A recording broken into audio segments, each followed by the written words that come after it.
திரு செந்தில், நீங்க எப்படி புரிஞ்சுக்கிறீங்க இந்த போராட்டத்தை? மாணவர்கள் தன்னெழுச்சியாக திரண்டு ஒரு போராட்டம் நடத்துகிறார்கள். கிட்டத்தட்ட 36 நாட்களுக்கு பிறகுதான் பதவியை ராஜினாமா செய்யறாரு தர்மேந்திர பிரதான். இப்ப அந்த போராட்டம் முடிவுக்கு வந்ததாக அறிவிச்சிருக்காங்க. நீங்க எப்படி பாக்குறீங்க? அரசியல் ரீதியா இது என்ன மாதிரியான தாக்கத்தை ஏற்படுத்தும்ன்றது உங்களுடைய பார்வை. முதல் முறையாக அடிபணிந்திருக்கிறது மோடி அரசு. மாணவர்களுடைய பெரும் படை தங்களுடைய போராட்டத்தில் வெற்றி பெற்றிருக்கிறது. அந்த மாணவர்களுக்கு, இளைஞர்களுக்கு என்னுடைய உளப்பூர்வமான வாழ்த்துக்கள். ஏன் அப்படின்னு கேட்டிங்கன்னா, இதற்கு முன்பு உரி, பதான்கோட், பெஹல்காம் போன்ற இடங்களில் பயங்கரவாதிகள் புகுந்து தாக்குதல் நடத்தி அப்பாவி இந்தியர்களை, நம்முடைய இராணுவ வீரர்களை எல்லாம் படுகொலை செய்த போது கூட புல்வாமாவில் பாதுகாப்புத்துறை அமைச்சர் ராஜினாமா செய்யலை. அதே மாதிரி வேளாண் போராட்டம் பெருமளவு நீடித்தது. ஏராளமான விவசாயிகள் மாண்டு மடிந்தார்கள். விவசாயத்துறை அமைச்சர் ராஜினாமா செய்யலை. நீண்ட நெடும் போராட்டத்திற்கு பிறகு வேளாண் சட்டங்களை மட்டும் திரும்ப பெற்றார் மோடி. அது ஒரு பாதி அடிபணிந்தார்னு வேணா வச்சுக்கலாம். இது எல்லாத்த விட ஒரு பெரிய போராட்டம் நடந்துச்சு. மல்யுத்த வீராங்கனைகள் ஒரு பாஜக எம்பியின் மீது பாலியல் குற்றச்சாட்டுகளை பகிரங்கமாக வைத்து வீதியில் போராடினார்கள். தாங்கள் வாங்கிய பதக்கங்களை எல்லாம் சாலையில் வைத்து சென்றார்கள்.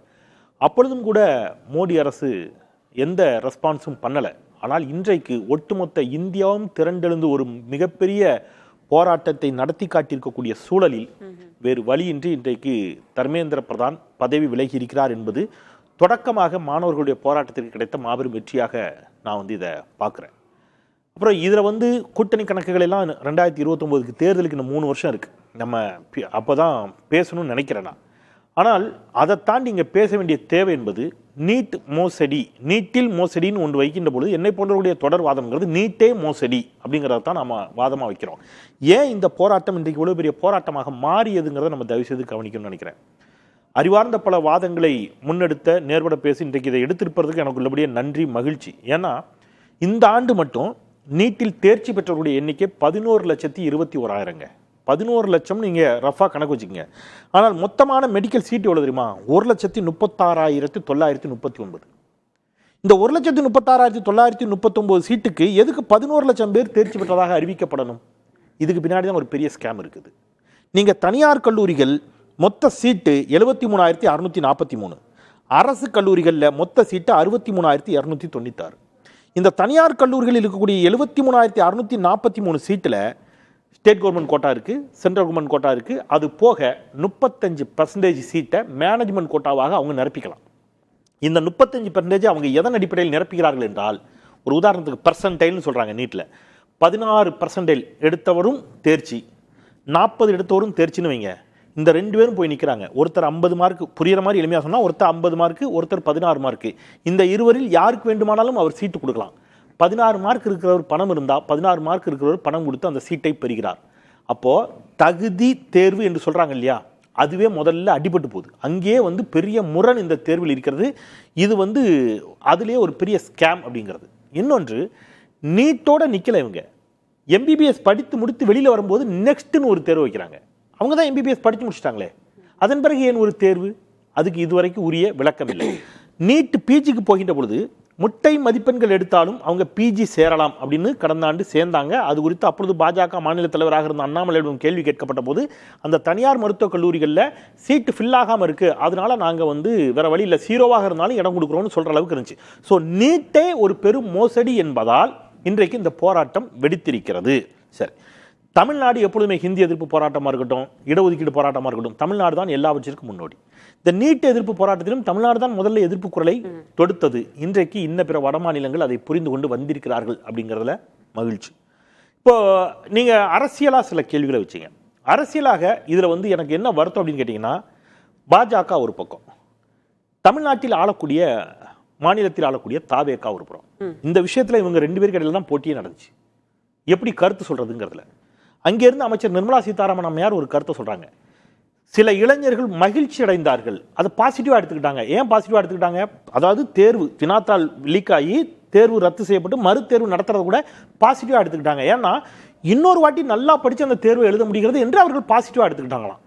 அம்மையார் நிர்மலா சீதாராமன் அவர்களுடைய பதில், மாண்புமிகு அமைச்சருடைய பதில்.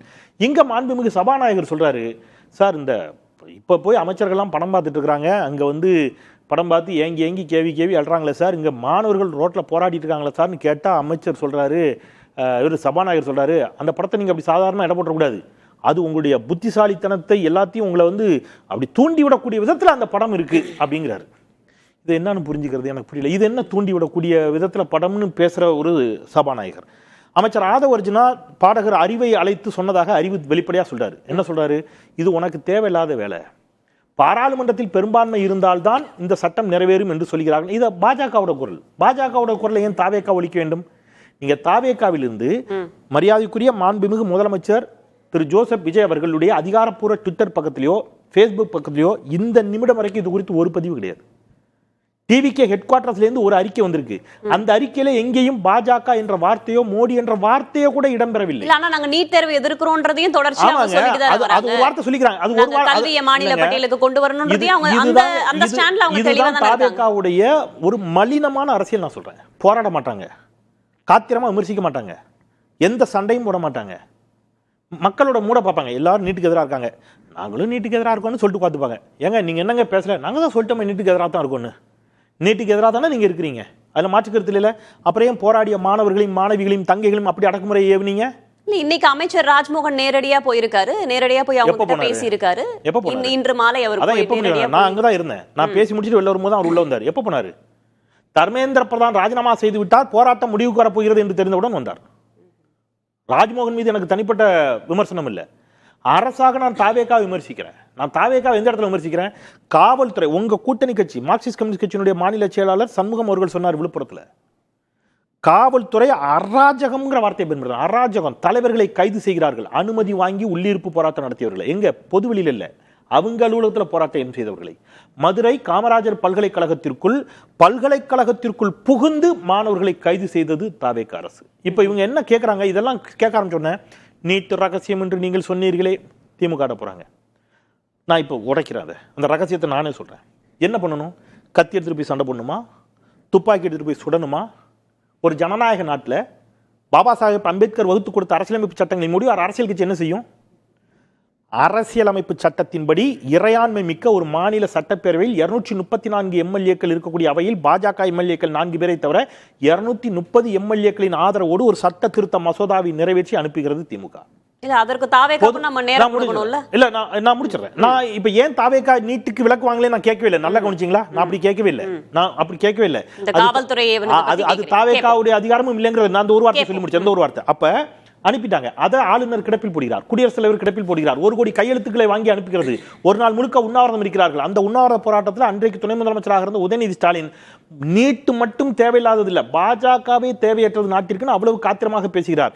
சிஏஏ சட்ட நகலை எரிக்கிறார்கள், குடியுரிமை திருத்த சட்ட மசோதாவை எரித்து கிழித்து எறிகிறார்கள். இவ்வளவு போராட்டம் பண்ற திமுகவின் மீது இவர்கள் ஒரு விமர்சனத்தை வச்சுட்டு காவல்துறையை விட்டு மாணவிகள் சொன்னாங்க, எங்களை அவ்வளவு அபியூசிவா பிஹேவ் பண்ணிச்சு காவல்துறை, தொடக்கூடாத இடங்களில் தொட்டார்கள். மாணவிகள் ஸ்டேட்மெண்ட் வீடியோ இருக்கு.